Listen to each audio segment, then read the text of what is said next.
are you, ladies and gentlemen? We are here today in Marble Arch, and we are at the Russian rally against Putin's regime. So that's lovely. As you can see, we have the reformed Russian flag, white, blue, white, which is basically like the Russian flag, except without the red, without the blood, symbolically. We're going to go around and see what people think, what people are here for, what people want to prove, what people want to achieve with this rally today. So let's get into it.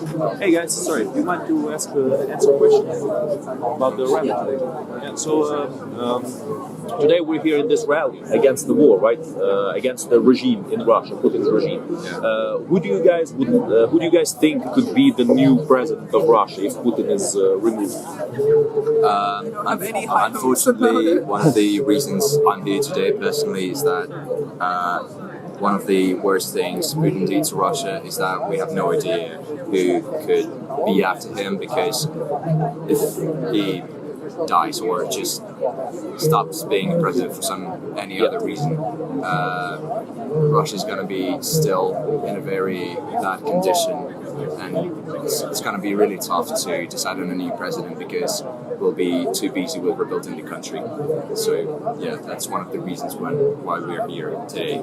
So unfortunately, we have no idea who would become next president or could become next president. But yeah, Russia thrives on corruption, so with or without Putin, it's, I think, fairly obvious that the next person is going to be someone that's chosen through that web of corruption rather than democratically elected like a normal country would do it. So what would you say is the solution to this war right now between Russia and Ukraine?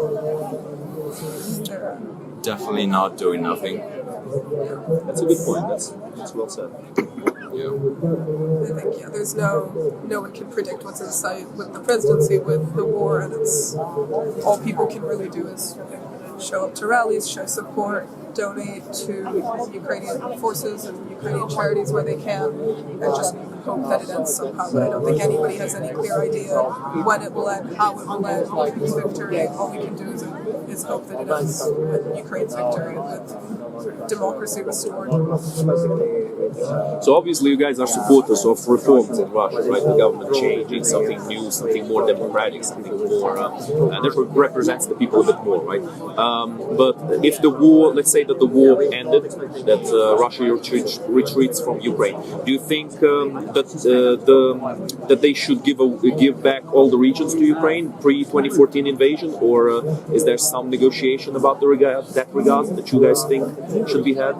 The right thing to do is to return the territories. They're Ukrainian territories. They were taken pre-2014. Yes, absolutely. They were unjustly taken because of a bloodthirsty dictator who wants more land for his empire. And so I see no reason why Russia should keep them. But I also understand that that's a very optimistic viewpoint. And,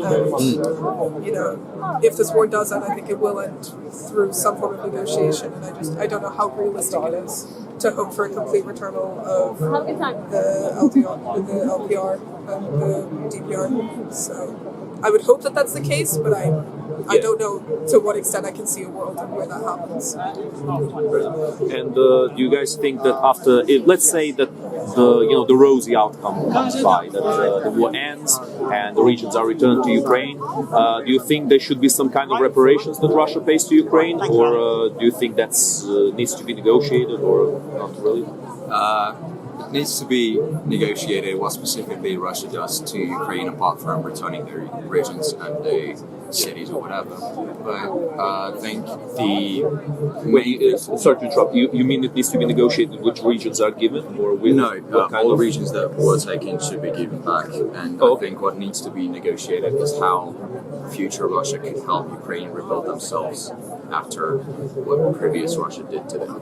Even in the rosiest of outcomes, Ukraine will be left in a state that is partially destroyed, depraved. There's been a tremendous loss of life as a result of this war, and so I think in an ideal outcome, Russia should bear the responsibility of helping them get back to a civilized pre-war state, because they're definitely not there right now. It's a very dark, very destroyed sort of place right